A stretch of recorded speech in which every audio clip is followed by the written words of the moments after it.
This is Lit Sports Online. Again, you are watching UFC Singapore on ESPN Plus, the preview episode. Preview. Yeah. So, again, if you have ESPN Plus, you'll be able to watch this. If you don't, might be shit out of luck. Hey, maybe go somewhere else and watch it. But it's free if you have it, but it's also at like 8 in the morning on Saturday. Because it's in Singapore. Yeah, there's time zone differences, huh? Yeah. So we have a couple fights we want to talk about for this card. We'll start with Randa Markos versus Ashley Yoder, and so what's the big deal with this fight? I just think it's kind of a pivotal fight for the division.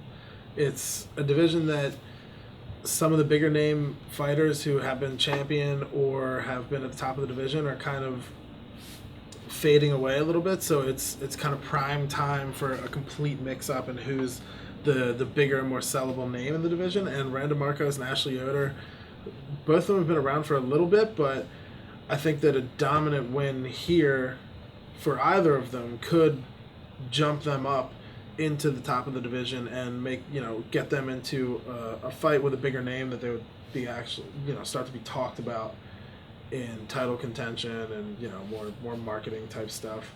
I think Ashley Yoder will be able to defend the takedown from Markos and keep the fight standing and go to a decision, but Markos is a good grappler, but she's become a little hesitant in her striking game because of the fact that she's having trouble dominating the grappling. So we'll see what happens. I think it's Yoder's fight to lose, but it's a good opportunity for both women.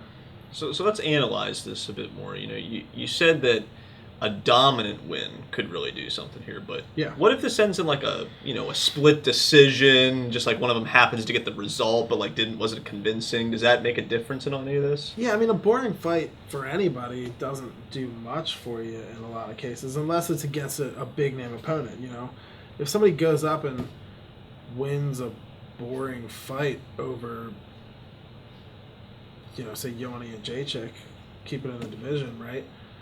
It's still a win over Yoni and Jacek, the most dominant champion in that division's history. But for two women who are on the cusp of being, in the elite of the division and in the most marketable of the division, if neither one, it's all about looking good in your performance, right? The sport is very focused on what you've done recently as opposed to what's in your past. That's why Yoni and Jacek isn't getting as much marketing as she used to get, because she was one of the most dominant champions in history. Now she's lost the majority of her last 5 or 6 fights. So in your view, the style and appearances of it factor in as much as just getting the result? Yeah, because in the end, the UFC is an entertainment business, and a lot of what they do is based around marketing and what people are going to buy. So it's there's a reason that a boring fighter like Ben Askren has a big and a marketable name. It's because he's an interesting personality. He's not a fan-friendly fighter. And the same could be said about other people, right? Like, your Robbie Lawler is a relatively soft-spoken guy, but when he gets in the cage, it's the most exciting shit possible because he just puts his head down and walks towards people and throws his arms and is a madman inside the cage. So if you have something marketable about you, or if you look impressive enough, it puts you above what just a win or a loss would do. And some people are so fun to watch and such good personalities that even when they lose, people still love them. Like your Mike Perry, or even like your Jeremy Stevens, who lost to Yair Rodriguez. That guy is just so fun to watch, and he's an interesting guy that people still like to watch him fight, even if he's losing, because it's not going to be boring either way. Interesting. Yeah. So I suppose then in order to really move up, you need that dominant win, huh? Yeah, a win is good either way. It moves them up in the rankings, but a dominant win would give them definitely some more star power, and star power is money. Moving on to the next fight, we've got Michael Johnson and Stevie Ray fighting. And this is one where both fighters are really just looking to get that result and stay relevant. Yeah. Michael Johnson's guy has been around for a long time. And when he was young in his career, coming off the Ultimate Fighter, I think he won, there's a lot of hype around him because he's a great wrestler. His striking game was good. And he's a really, really good fighter. There have been times when I've watched him fight and thought that he legitimately could, be in title contention at any point. But he just has a spotty record. He tends to get caught with punches, and he's just had a rough go of it. But he's still a super entertaining fighter. He's an interesting guy. He's kind of fun personality in interviews and stuff.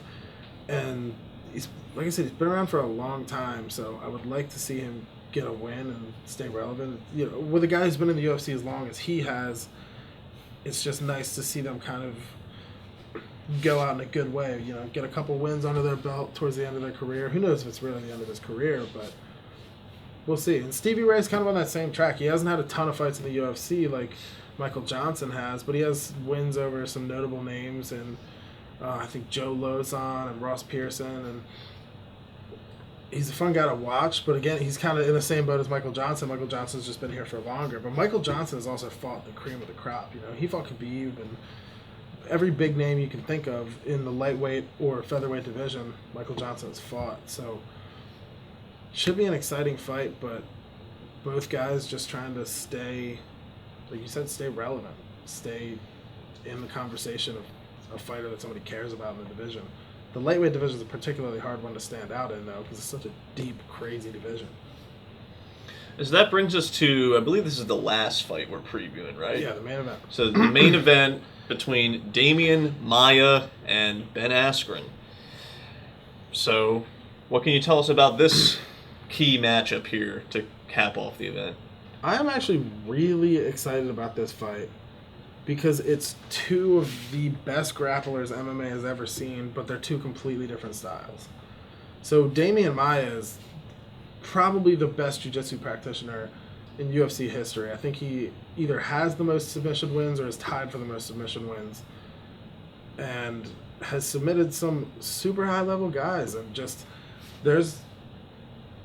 when you watch him go in there and get to the point where he can start grappling and trying to submit guys, it's astounding to watch because he makes it look easy against long-time professional fighters. And Ben Askren does the exact same thing, but with a different style. His most recent outing, is nothing to judge him by, because his most recent outing was the fastest knockout in UFC history, I think, where Jorge Masvidal put him out in 5 seconds with a flying knee. Ben Askren walked out, Jorge Masvidal ran right at him, Askren went for a takedown, Masvidal flying kneed him in the face, put him out cold in one shot. First time Askren's ever lost, first time he's been knocked out. Could have happened to anybody, right? It's just a good guess on Masvidal's part that Ben Askren was going to come out and go for a takedown, but not really a guess. It's just that's what Askren does. He's a wrestler. He's one of the best wrestlers the world's ever seen. I would say he's the best wrestler in the UFC, but we got Khabib and Daniel Cormier, so he's top 2 or 3 wrestlers in the world for sure, at least as far as the UFC is concerned. And it's going to be really interesting to see this fight because, like I said, Damien Maia is the best jiu-jitsu practitioner in UFC history, but the people that beat Damien Maia are guys that are really good at wrestling and good and better at striking than he is.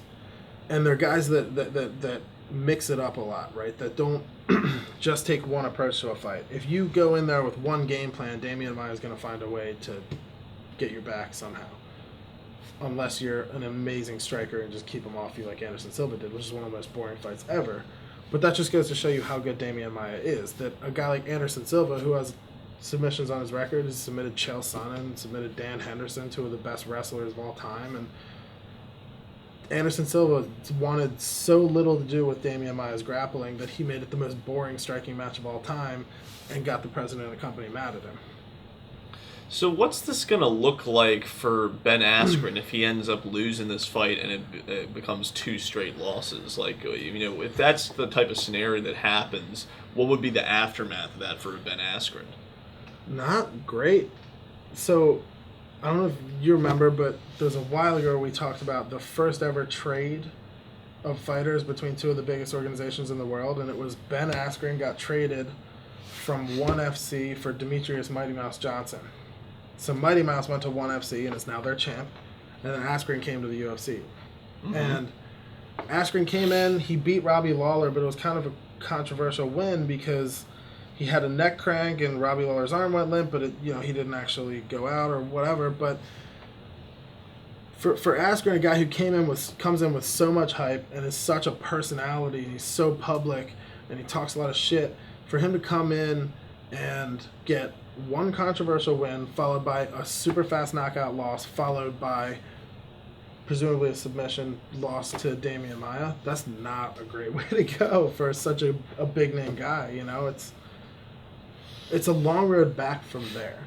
It's a long road for him to get back towards the top of the division if he loses to Damien Maia. So it's... But see, this goes back to what we were discussing earlier with the whole, style versus substance of it all, the result. How much do they really knock him for being knocked out in 5 seconds? Like you said, could happen to anybody just off of luck. Yeah, and not a lot is the real answer. And there's two things that tell you how well respected he is even after that knockout loss. The first thing is where Jorge Masvidal goes from that knockout win, right? Jorge Masvidal comes out and knocks out Ben Askren, and all of a sudden they're creating a belt called the BMF belt for a fight between Masvidal and Nate Diaz. And guarantee you whoever wins this fight is getting a title shot in the welterweight division. Maybe Diaz will go back down to the lightweight division, who knows. But when a guy beats someone and then is immediately launched into the stratosphere of fame in the sport, that tells you how big the guy that he beat was. You know what I mean? And also, the other indication of how good they still think he is, he lost by 5-second knockout, and then they still gave him somebody as good as Damien Maia. They didn't go, all right, you lost twice in a row, or you lost your first fight, we're going to give you James Vick or something, some guy at the bottom of the top 15 or something. They're still giving him one of the biggest names in the division. Damien Maia is a huge name in the division and is incredibly respected because he could submit anyone in the world at any given moment. So Askren's not in a bad place, but with a loss, it'll be interesting to see where he goes. I think he's a big enough name that they'll give him kind of big name guys who are on a losing streak or at the end of their career. They're not going to start giving him newcomers or anything like that, but it's not a good place to be. And so I guess I should ask on the flip side of the coin for Damien Maia, if he were to win or lose, how does it affect where he goes? Damien Maia's at an interesting point because he's been up towards the top of the division for a lot of his career, and he still is, but he just keeps consistently kind of loses to the same style of guy. And so Damien Maia's not going to win a title. But he's liable to beat anybody in the world any given night. So he's always going to be in the mix somewhere in the top 10 until Father Time catches up with him and he can't do it anymore. But, a win over Ben Askren is great. It puts Damien Maia back in title talk, and maybe, who knows, maybe he shores up his takedown game, gets a little bit better at striking than he has been, and challenges for the title, but he's not beating Colby Covington or Kamaru Usman or Tyron Woodley, so I don't think he's going to do it, but a win for either guy is a great opportunity because they're both big names. It's also a win over... Either guy who wins can say, I beat the best grappler in the division that's not me. Because that's the question really with this fight, and why I'm so excited about it is who wins in the fight, the best jiu-jitsu practitioner we've ever seen in a 170-pound history, or the best wrestler we've ever seen in a 170-pound history. So is it safe to say we're not going to see a whole lot of stand-up fighting then? Here's the crazy part. If Damien Maia's takedown defense is good enough, it could turn into a boring stand-up fight. That happens all the time when we see really good wrestlers fight each other. Neither guy gets a dominant position in wrestling, and they end up striking the whole time. It's boring as shit. Ryan Bader versus Phil Davis. I don't think that's going to happen. I think Askren gets a takedown, and then Maia tries to take his back, and we'll see what happens. See if Askren can control the position and either pound him out or get a crank, or if Maia can get one of his famous, magnificent chokes. Well, we'll just have to see what happens on that one. And thanks for joining us for this preview episode. And make sure to like and subscribe. Check out our website that's in the description. Stay tuned. We'll get more videos for you. The predictions, right? Not the recap? It's the preview. Preview. That's the word I was looking for. Pat, might I say that your mustache looks fantastic today? Thank you. All right. What if we called it a pre-cap instead of a preview? Pre-cap.